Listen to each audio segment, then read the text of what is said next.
Hello everyone, in this video we are going to discuss about external features of the spinal cord. Now here you can see a brain with its covering is continuous with the spinal cord with its covering. Okay, so the medulla oblongata is continuous with spinal cord, see this, and everything is covered by meninges.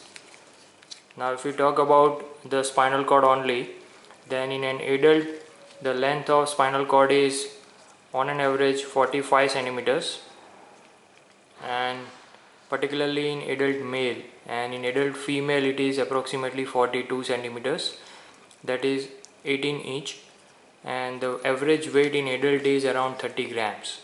Okay, now as you know, spinal cord is providing attachment to spinal nerves on either side. So total there are 31 pairs of spinal nerves attached on either side of the spinal cord throughout the length. Out of this, 8 are cervical, 12 pairs are thoracic, 5 pairs are lumbar, 5 sacral and 1 coccygeal. Now if we see it closely, see this is how it looks like, almost similar like medulla. And beyond foramen magnum it is termed as spinal cord. Now this is derived from the caudal part of the neural tube, which remains rudimentary, and this assumes a tubular structure which is having a canal inside or cavity inside, which is termed as central canal, and that is lined by ependyma and filled with CSF. So that cavity of spinal cord is continuous above with cavity of the hindbrain, that is fourth ventricle. Now on either side you can see multiple rootlets are attached. Now these are nothing but rootlets of dorsal and ventral roots, which will get unite to form corresponding spinal nerves, and these spinal nerves will emerge out from corresponding intervertebral foramina. Now at the caudal end, let me show you, the spinal cord turns out to a truncated cone shaped structure. Now this is termed as conus medullaris. See this. This is a truncated cone shaped structure, and its continuation is a thread like filamentous extension of pia mater. This is termed as filum terminale. Now what is the extent of conus medullaris, or we can say what is the extent of spinal cord? So up to 3rd month of intrauterine life, the spinal cord extends throughout the length of vertebral column. Later on, due to disproportionate growth of the vertebral column and spinal cord, obviously the vertebral column will grow faster as compared to the underlying spinal cord. The conus medullaris assumes higher and higher position. So at the time of birth, in newborn, this conus medullaris is situated against the body of L3, and in an adult this terminates at lower end of L1 or disc between L1 and L2. Let me show you. So this is the spine, and this is L5, L4, L3. So against the body of L3 in newborn the spinal cord terminates, and this is L2 and L1. So at lower border of L1, at this point or this between L1 and L2, there will be conus medullaris in case of adult. Okay, now if you see it from behind, this is the spine of L1.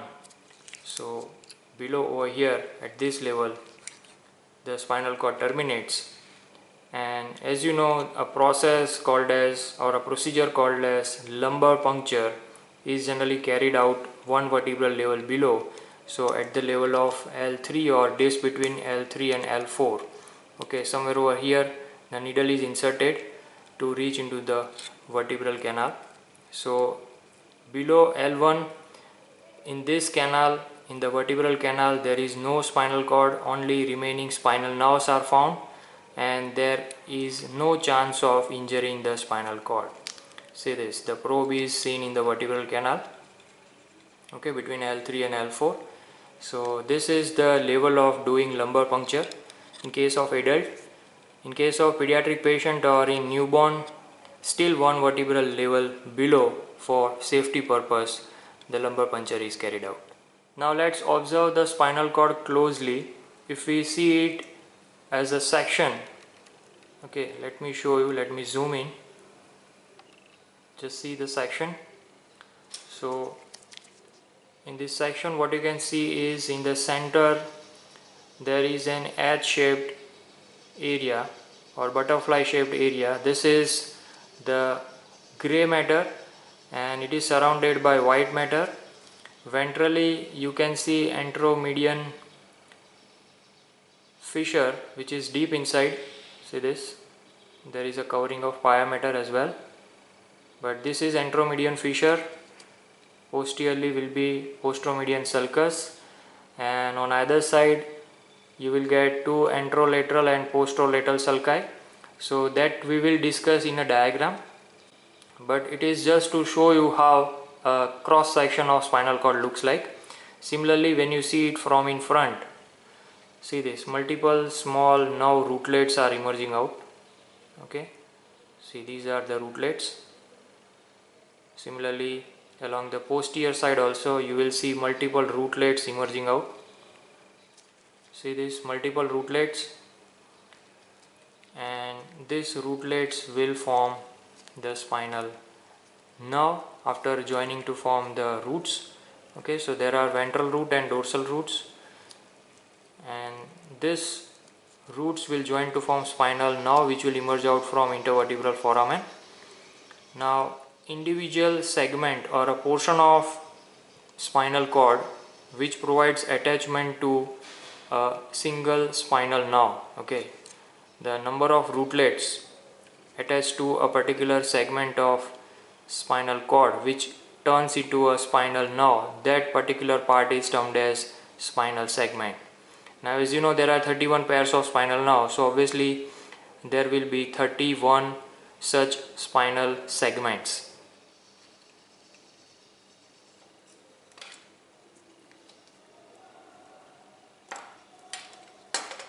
See this, this is termed as spinal segment. Okay, the thickness varies from region to region. They are having highest thickness in thoracic region and they get crumbled in the lower thoracic or lumbar region, particularly at L1. See this. Now if you see it from above, you can clearly make out there are rootlets. These are dorsal rootlets. Okay, and these are the ventral rootlets.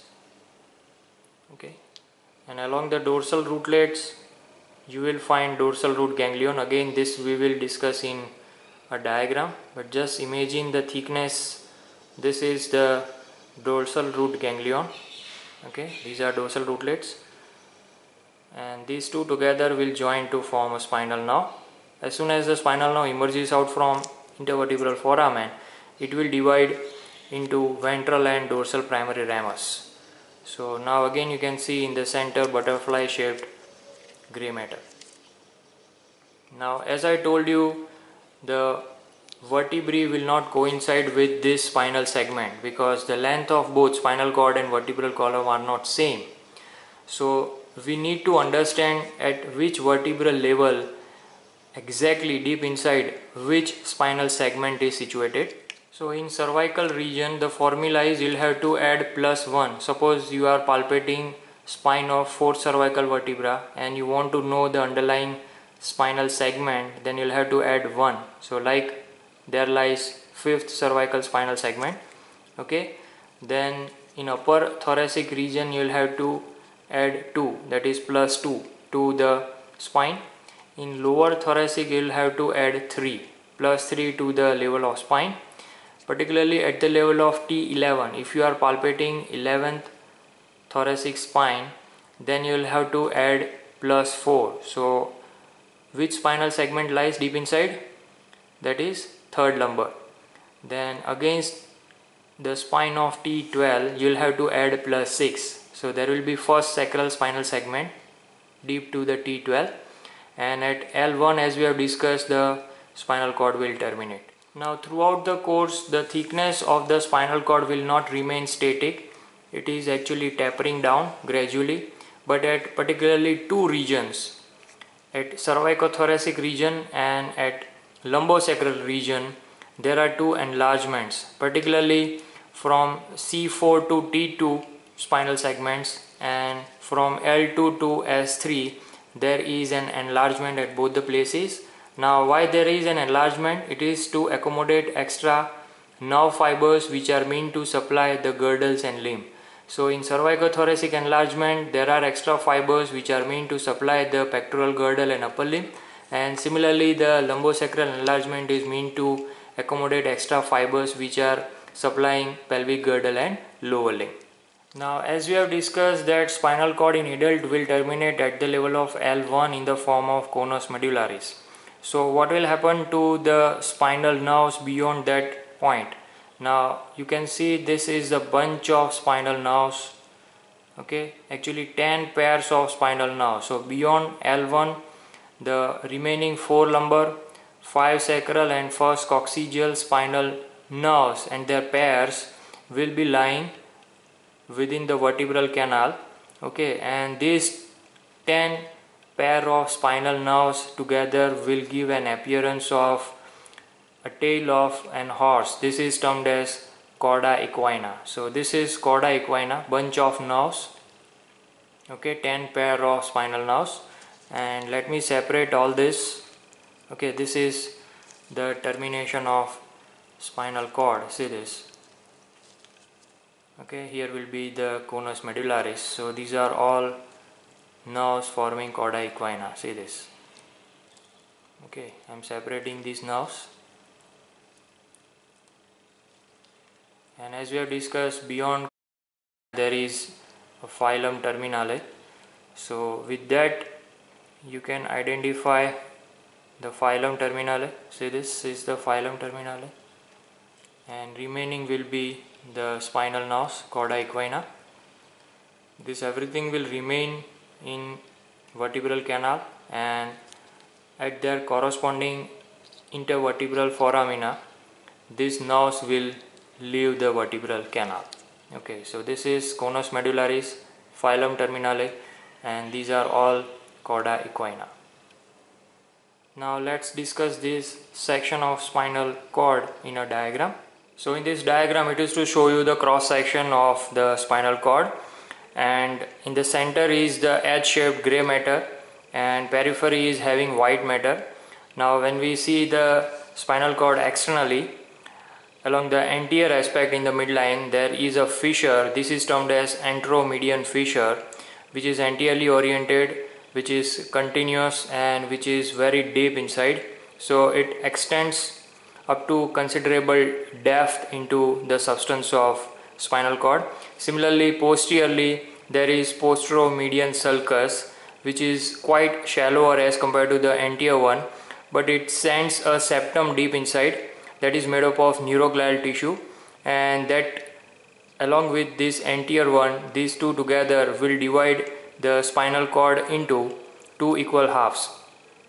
So that you can clearly make out. So this is termed as posteromedian septum, this is termed as posteromedian sulcus, and this one is anteromedian fissure.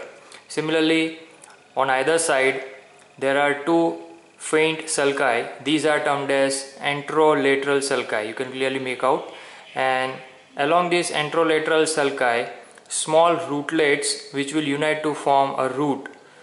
So that actually provides attachment to these ventral roots via rootlets. Similarly, on either side of the midline posteriorly there are two faint sulci. These are termed as posterolateral sulci, and this will again provide attachment to this dorsal root.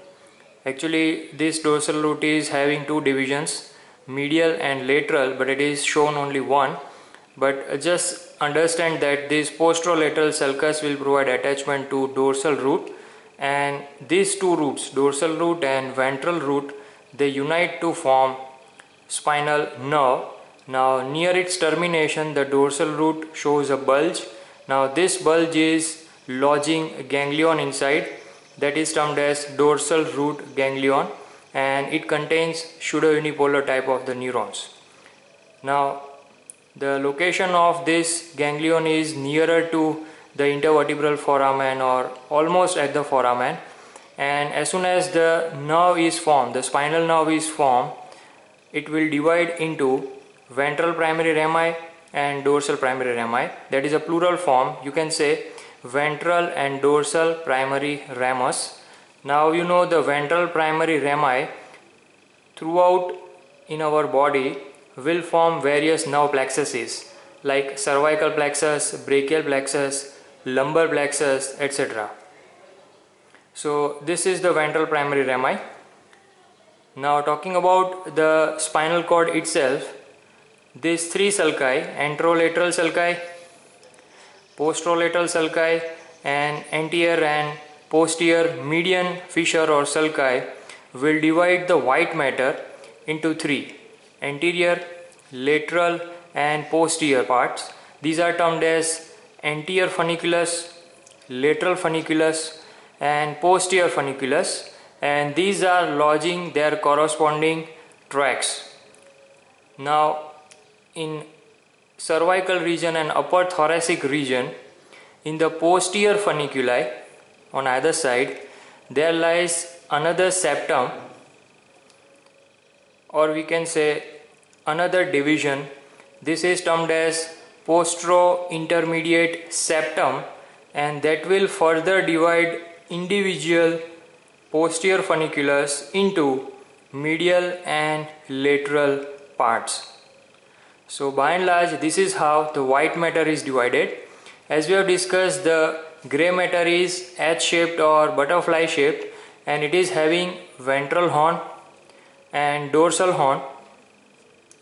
There is a connection in the midline of both the sided grey matter, and in the center there is a central canal which is lined by ependyma, and that is filled by CSF. Now in thoracolumbar region from T1 to L2, there is an additional lateral horn, you can see over here, and that lodges preganglionic neurons or cell bodies of preganglionic neurons of sympathetic nervous system. Similarly, in S2, S3 and S4 segments, if we take sections of S2, S3 and S4, then again we will get this lateral horns that will contain preganglionic neurons of parasympathetic system. So for parasympathetic, the craniosacral outflow, from craniosacral outflow, the S2, S3, S4 sacral outflow belongs to this lateral horn. Similarly for sympathetic, the thoracolumbar outflow is seen in the form of preganglionic neurons situated in lateral horns. So over here in this diagram, only one-sided ventral root, dorsal root ganglion and formation of spinal nerve are shown. But if you imagine it along the other side also, then this entire thing, okay, for up to formation of spinal nerve, this entire thing along with the meningeal coverings, this entire thing is situated within the vertebral canal. Now regarding meninges or the coverings of the spinal cord, the same three meninges, dura mater, arachnoid mater and pia mater, are continuous from the brain to cover the spinal cord within the vertebral canal. Over here you can see this is the dura mater, and its continuation is the dura mater covering the spinal cord. See this, it's very tough fibrous structure, and it covers, supports and protects the delicate spinal cord. But it is different from the cranial dura, as it is having only single layer, that is meningeal layer of dura mater. There is no endosteal layer of dura like cranial dura, and so as there is a space in between the vertebral canal and the dura mater, that is termed as epidural space, the space between vertebral canal and dura mater or spinal dura, and that is having neuroglial tissue, some fat and internal vertebral venous plexus that drains the blood from the spinal cord. and deep to the dura there is an arachnoid matter which is transparent thin avascular structure, and the space between arachnoid matter and dura matter is termed as subdural space that is having a capillary film of fluid.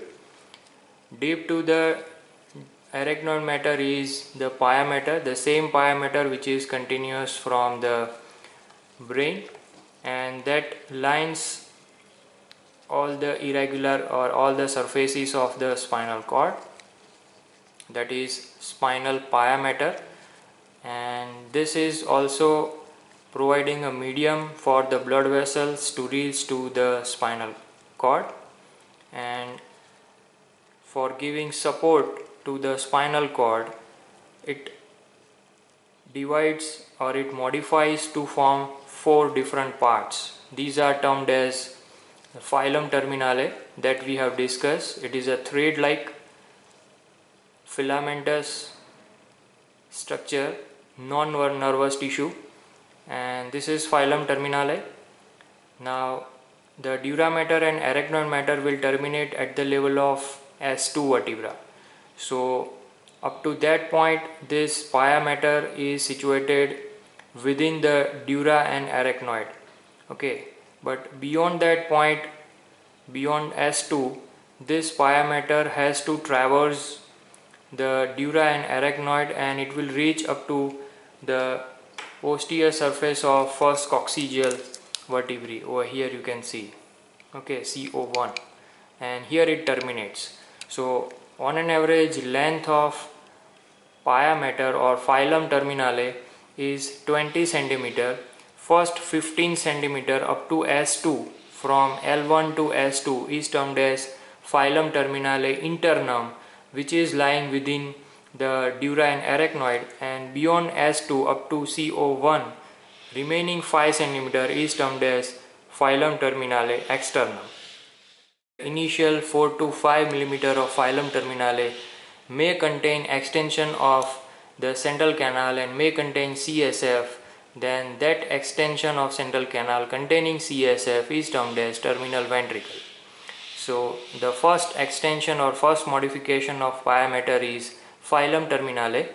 Second one is sagittal septum like structure situated along the ventral aspect within the anteromedian fissure, and that forms a sagittal septum which holds the spinal cord from in front, that is termed as linea splendens, and similar septum is found along the dorsal aspect which is another sagittal septum which may be perforated, that holds the spinal cord from behind, and that is termed as subarachnoid septum. So in front, particularly in lower part of the spinal cord, there is linea splendens, and behind in the midline there is subarachnoid septum. Below is phylum terminale, and on either side there are tooth-like expansions of the pia matter. These are termed as ligamentum denticulata. Now these are 21 pair of ribbon-like extensions of the pia matter. Let me show you.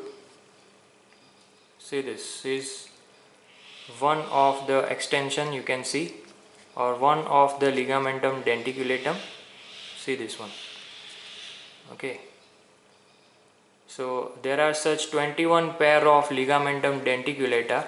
The first one is attached at the margin of foramen magnum between fourth part of vertebral artery in front and spinal root of accessory nerve behind, and the 21st pair of these ligamentum denticulata are found between T12 and L1, 12th thoracic spinal nerve and first lumbar spinal nerve. Now these are providing anchor to the spinal cord along the sides. See this. This is one ligamentum denticulatum, a triangular ribbon-like expansion. Okay, see this. This is on another side. You can make out over here. It's very thin, so it gets torn while we are cutting the dura to separate the attachments. See this, you can see the shiny structure. These are ligamentum denticulata, and particularly the 21st pair of this ligamentum denticulatum, as we have discussed, it is situated between T12 and L1. It is having a fork-like expansion. Okay, rest of the denticulata are ribbon-like triangular expansion, but the 21st is fork-like and the fork is directed downward. So in neurosurgery, it gives an idea about the orientation of respective spinal nerves and orientation of spinal segment. Now let's discuss blood supply of the spinal cord in a diagram. So here in this diagram, it is to show you the arterial supply of spinal cord. This is ventral aspect and this is dorsal aspect. Now over here, this is basilar artery, which is formed by both the sided fourth part of vertebral arteries, and this vertebral arteries will give anterior spinal arteries, which will merge in the midline to form a single anterior spinal artery. But this single anterior spinal artery will not able to supply the entire length of the ventral aspect of the spinal cord. So it can supply only up to upper 1/3 or maximum up to cervical region. Beyond that, we need some reinforcement. So over here you can see multiple additional arteries are giving branches, and these are forming a continuous anterior arterial trunk. So that continues as anterior spinal artery, particularly from lower cervical region to the rest of the length of the spinal cord. Now, how this reinforcement occurs? These are nothing but the arteries related to the vertebral column, like deep cervical artery, ascending cervical artery, posterior intercostal arteries, lumbar arteries, lateral sacral arteries. Now at regular intervals, the segmental branches, these are termed as segmental branches, will traverse through intervertebral foramina, and they will divide into anterior and posterior radicular branches, and these radicular branches will merge to form a continuous single anterior arterial trunk, and this will reinforce the smaller size anterior spinal artery, and this is how the ventral aspect of the spinal cord is supplied. Now particularly in the lower thoracic region, somewhere over here, particularly in certain books it is mentioned at the level of T11, the segmental artery is very large, and then it is termed as arteria radicularis magna, and that arteria radicularis magna, or it is also termed as artery of Adam-Kevix, is supplying almost lower 2/3 of ventral aspect of the spinal cord. So this is how via multiple arteries the anterior spinal artery gets reinforced.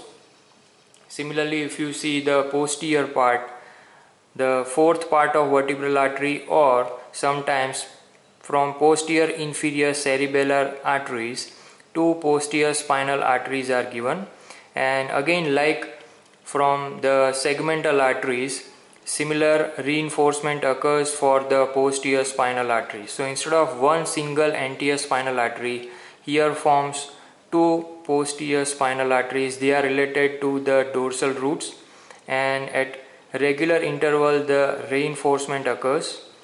At places this single posterior spinal arteries will give collateral branches, so by and large there forms total 4 such posterior spinal arteries in relation to the dorsal roots, and they are reinforced by these segmental arteries and posterior radicular arteries. So this is how the posterior aspect of the spinal cord is supplied. Now let's see how each segmental arteries are reaching to the spinal cord and how they supply. So here in this diagram, just imagine if it is a posterior intercostal artery which is giving a segmental artery, and that divides into anterior and posterior radicular arteries. These are radicular arteries, and here you can see in diagram they give multiple branches, and they will reinforce the anterior spinal artery and two posterior spinal arteries in relation to the dorsal root. So by and large there is formation of 5 such arterial trunks along the entire length of spinal cord.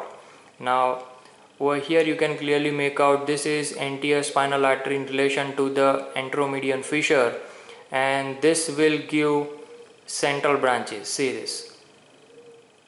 Now these central branches are 5 to 7 in number at every 1 centimeter thickness of spinal cord. So at every 1 centimeter, if you consider entire length of the spinal cord 45 centimeter, so at every 1 centimeter such 5 to 7 central branches of anterior spinal artery are given, and they will supply ventral 2/3 of the cross section of spinal cord. See this dotted line is suggestive of ventral 2/3 and dorsal 1/3. So dorsal 1/3 section is supplied by these posterior spinal arteries by their central branches. Now one thing very important to know is these central arteries which are entering within white matter or gray matter, they will not anastomose with each other. Okay, except capillary levels there is no connection.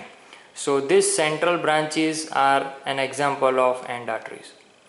Now the collateral branches of this posterior spinal and anterior spinal, they form a continuous pial plexus, or we can say arteria corona or vasa corona. So there is a continuous such circular arterial plexus is formed throughout the length.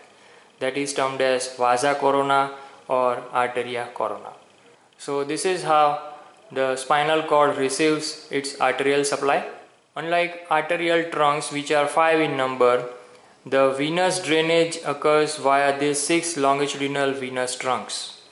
One anteromedian, second posteromedian, 2 anterolateral and 2 posterolateral venous trunks, and they will drain the blood from spinal cord to the internal vertebral venous plexus. They are also in connection with basilar venous plexus in upper part.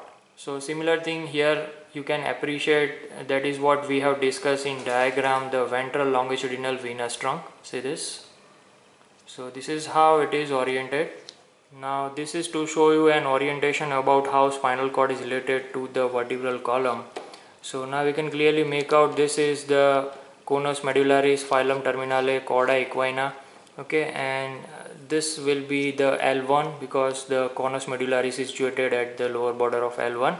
So L1, 2, 3, 4 and 5.